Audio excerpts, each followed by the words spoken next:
நேயர்களுக்கு வணக்கம். இப்பொழுது நீங்கள் கேட்க இருப்பது பெருந்தலைவர் காமராஜர் பற்றி கவியரசர் கண்ணதாசன் பாடிய ஒரு கவியரங்க பாடல். அந்த காலத்தில் இது மிகவும் பிரபலமாக இருந்தது. கவியரங்கின் தலைப்பு நாடாரை நாடினேன்.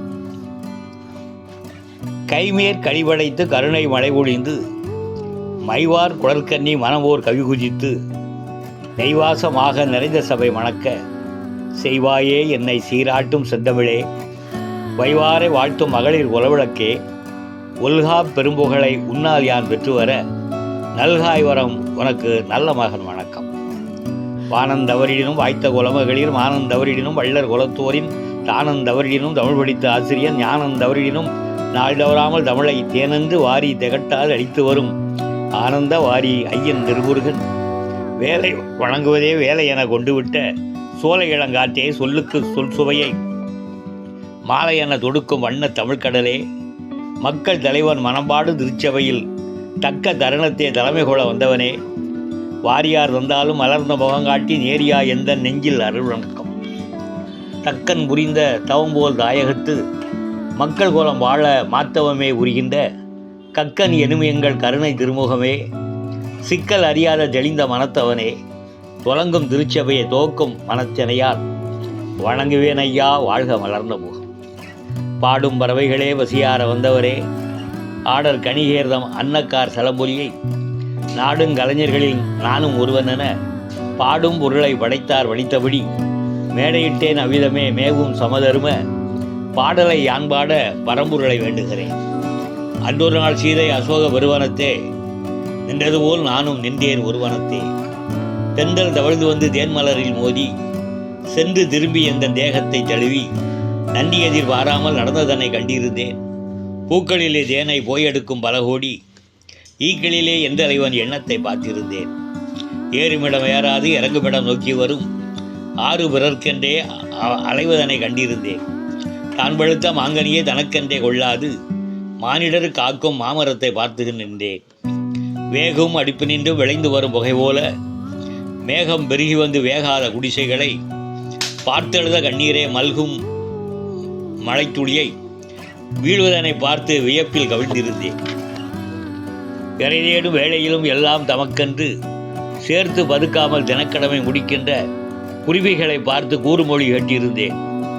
நாக்கை மனமாக்கி யாவும் தமக்கென்றே யாக்கை வளர்க்கும் ஆதிக்க செல்வர்களின் போக்கை நினைத்தபடி போகின்ற பாதையிலே காக்கைகளை கண்டேன் கலியான வீடுகளுவோர் கூடியிருந்து உண்ணும் கோலத்தை பார்த்திருந்தேன்.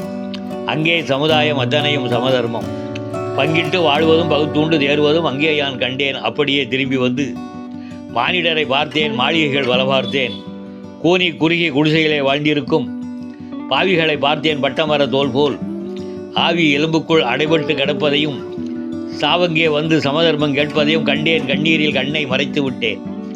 ஆன்மாவை சரையிட்டு அடைத்து கடத்திவிட்டு மேல்வா காக்கைகளை கண்டேன் கலியான வீடுகளுவோர் கூடியிருந்து உண்ணும் கோலத்தை பார்த்திருந்தேன்.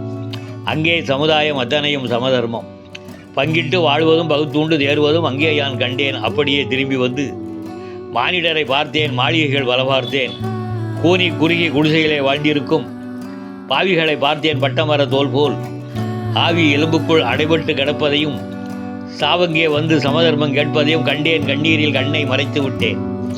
ஆன்மாவை சரையிட்டு அடைத்து கடத்திவிட்டு மேல்மாடிக்குள்ளே வீங்கி கடப்பாரை ஊன் போட்டு வைத்த உரிய மரம் போல்வாரை தழைக்கும் தொழிலெல்லாம் தந்தொழிலாய் கொண்டவரை உழைக்கும் இனத்தை ஓடாக்கி விட்டவரை பிறக்கும் பொழுதே பிறர் ஊழை கொள்ளையிட நினைத்து பிறந்தாரை நெஞ்சென்றே ஒன்று இல்லாமலே வந்து இல்லம் புகுந்தாரை அன்னை கருவில் அடைபட்டு கிடக்கையிலே கள்ளத்தனமாக கணக்கெழுதி முடித்தாரை ஊரார் பசி தீர்க்கும் உற்பத்தி வயிர்களது வேரை அழிக்கும் விஷப்பூச்சி போன்றோரை கண்ட மனத்தோடு கடவுளிடம் நான் போனேன்.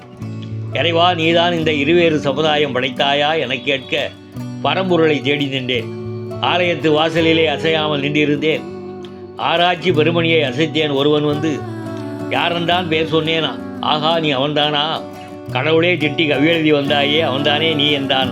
ஆமன்றேன். இப்பொழுது ஆண்டவனை நாடி வர அவசியமேன் என கேட்டான். புரியாத தத்துவத்தின் பொருள் விளங்க வந்தேன் யான். இறைவனிடம் என்னை இட்டுச் செல்வாய் என்றேன். தெரியாதா என்னை திரும்பிப்பார் என கொஞ்சம் மரியாதை செய்தால் வாசல் திறக்கும் என்றான். சரிதான், மரியாதை தரகரெல்லாம் எமையாடும் இறைவனையும் விடவில்லை என்றெண்ணி அவன் பக்கம் நீட்டினேன். நீட்டிய பின் இறைவன் நிலவரையை காட்டினான் நந்தி. கடவுளிடம் சென்றேன் யார். பாதி உறக்கத்தில் பரம்பொருளார் விடுத்திருந்தார். கோதி குழல் முடித்த கோதை உமையவளும் ஆதி பொருளின் அருகினிலே வீட்டியிருந்தாள்.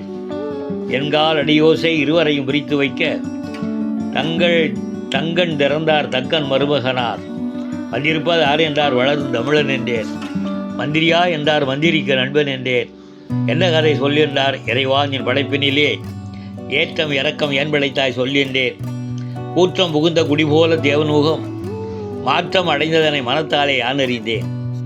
ஆற்றாத நெஞ்சோடும் ஆலயத்தை வந்துவிட்ட கவிஞனைகள், இந்த காசினியை நான் படைத்து 1000 ஆண்டு வரந்தோடி போனதனால் எல்லாம் தடுமாறி இருந்து வந்த நிலை மாறி போனதடா. இந்த பொல்லாத கேள்வியை நீ என்னிடத்தில் கேட்காதே. எப்போதோ ஒரு மனிதன் காசென்ற ஒன்றை கண்டுபிடித்தானே, அவனை கேள்.